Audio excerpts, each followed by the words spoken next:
Mary set out and traveled to the hill country in haste, to a town of Judah, where she entered the house of Zechariah and greeted Elizabeth.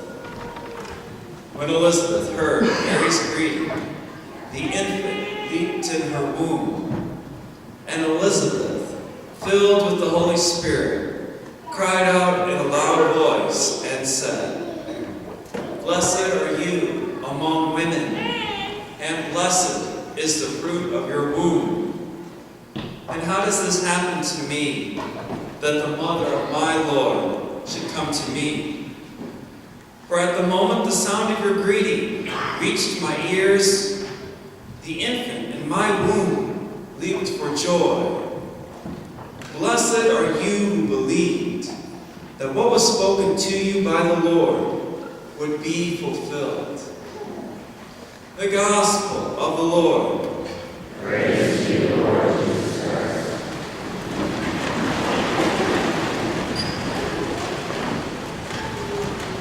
Glad to see everybody here. We're making our final preparations for the Christmas celebration. And I'm also glad to see you here because there's work to do right after this Mass. Do you know what I'm talking about? And everybody knows how helpful New Washington and North Auburn and Tyrone people are. So I'm just saying, get ready to flex some muscles after the Mass. It's, Christmas decoration, so we'll be doing that. What do your homes smell like this time of year? You don't need to give me all the details about that. I'm sure you know what I'm driving at here. The seasonal smells. Christmas trees. For anybody who still goes natural, the different types of fir trees. And then also, maybe you like to do those Christmas-scented candles, or you like to spray down your house in Christmas fashion. But I realize also, for a number of our people, unfortunately, the house still smells empty this time of year. So thanks be to God, we have family to give us that Christmas smell and spirit in our households. Well, it's not a formal Advent Catholic practice. Families, and usually it is women, and I will be focusing in on women this today. And why not? I mean, the gospel reading was all dialogue with the women there. But anyways, it's usually the women, and maybe their children help out. Sometimes it's widows and grandmas. The best smell of Christmas anticipation in the home. It's not limited to just one part of the house, but spreads all over the house. Has to do with the mixing of the batches and the baking of the Christmas cookies. So I think I am partly inspired by the Christmas cookies you have been giving me over the last week, so I thank you. It took a while for our European ancestors, but eventually our ancestors got the exotic ingredients such as nutmeg and cinnamon, make them extra special. And also the different kinds of fruits that we take for granted. I mean, we don't grow in our own property, but it's so easy for us to get these days. Citron, apricots, dates. And the earliest Christmas cookies, maybe you told your kids stories about it, is the gingerbread man. It actually goes back to the Crusades. Anyways, special treats, even for our poor ancestors, for a once in a year remembrance. And we've been doing this. This is part of our bloodline as Catholic Christians. We've been making these cookies in the name of Christ. First and foremost, that's something we've done in the name of Christ for our families and for our friends. We've done it for the generations. And so to me, more than the Advent wreath in the house, more than the Christmas tree, the feel that Christmas is near, the scent of Advent in our homes that fills the house, it comes from Mom's baking, typically. The image for the fourth Sunday of Advent are words from Elizabeth, a mother-to-be. She's the wife of Zechariah, the mother-to-be of John the Baptist.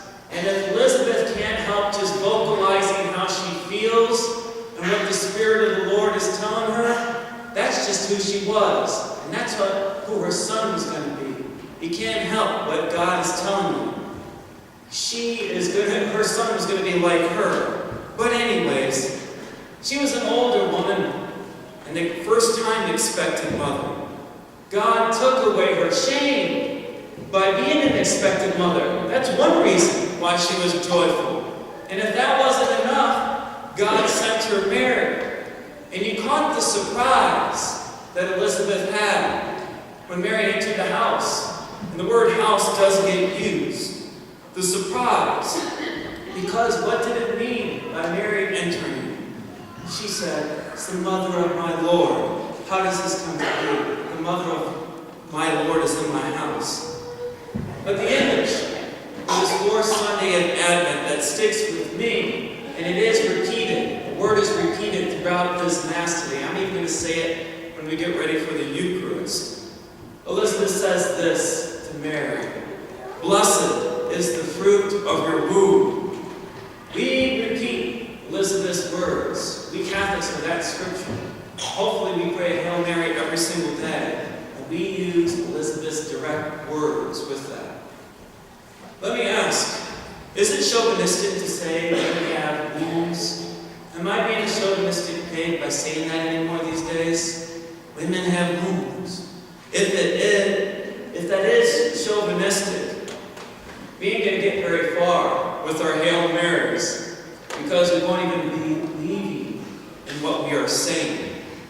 Anyways, the scriptural word of choice is womb, the place of our original nurturing and birth. Prophets Isaiah and Jeremiah mention this. I was knit and formed by God in the womb of my mother. And the psalmist, this is in Psalm 137, anticipating what Elizabeth would say to Mary, said this, children, too, are a gift from the Lord, the fruit of the womb, a reward. Before Mary gave birth to her son, she nurtured that life. She could not see her son for 9 months. That's the way it is. You can't see with your own eyes, your own child, for most of human history. For that 9-month period, you can only see and envision your child with the heart. Now, of course, you have the technology to see what's going on. But once that life is there, and for Mary, from the Annunciation, when Gabriel said the Holy Spirit will descend on you, and then she said yes. From the moment that life is there, that life is not a choice in itself. The it is an I. It's a you. It was an us. Not a specimen in there. Not even fetus is the right word. And certainly that's not an abortion in the making in there.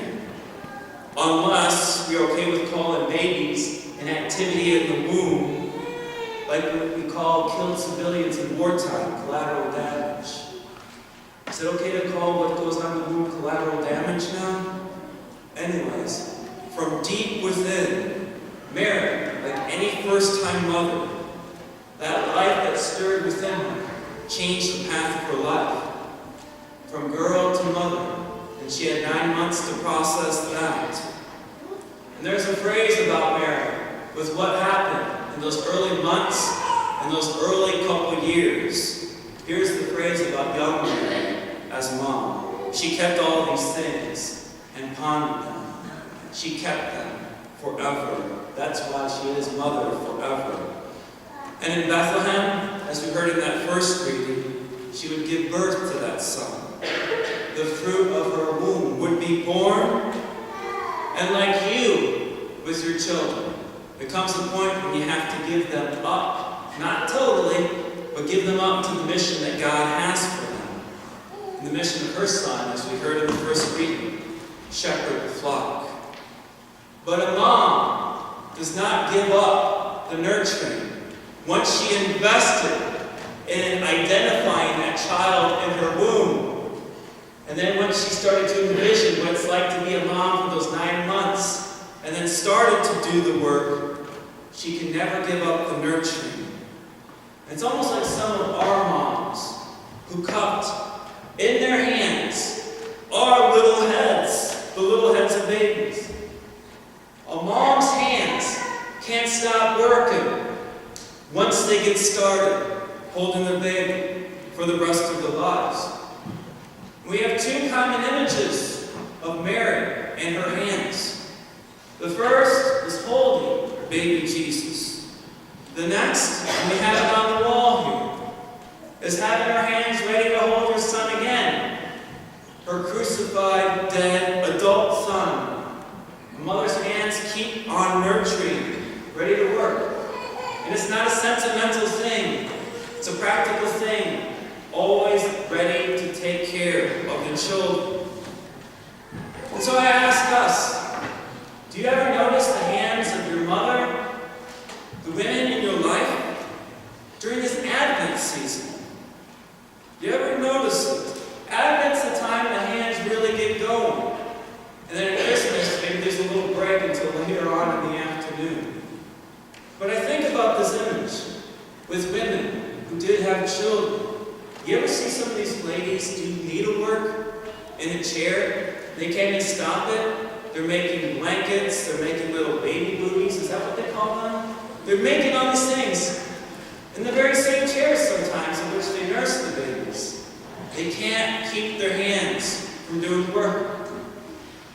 And then going back as far as that smell in the household of making cookies. Part of what we enjoy about that is the hands that nurtured this household and us are back at work again. And so I say this, some of these hands keep on going until, this is what I've been seeing lately, they become claws. They didn't want them to be as such, but the hands gave all that they can. And you might notice some of your grandmas can't do anything with their hands anymore because they went all the way. So you don't have to do this, it's just a suggestion, because it is a form of spirituality, giving thanks where you came from. Some people don't like to be kissed, but have you ever kissed your mother's hands for all that she did for that household and that family? Again, some people don't want because they might do that. Quit being sentimental, but that's where the family came from and was nurtured. It's an act of spirituality. So I realize sometimes a cookie is just a cookie in our lives, but the best smell in our homes, not just from that oven, everybody, but from the ones who once had a bun in the oven. Is that chauvinistic to say too? To many of us, that's the favorite household reminder of the anticipation of Christmas. Why? Because it takes time in the kitchen for somebody who cares about us. It's the smell of time and care and presence, which is becoming more and more of a rare commodity with the children and their mothers these days. That's what the kids will remember from this point onward. Mom was at home long enough to make the Christmas cookies. That's putting the pieces together. That's what we enjoy. And then giving the gifts and celebrating. The best is indeed born at Christmas. See how that works? See how it does come together? Yes, it's Christ, the fruit of the womb, who was born. But there are ways also, the best can always be born anew in the hearts of family members. When those family members want to make it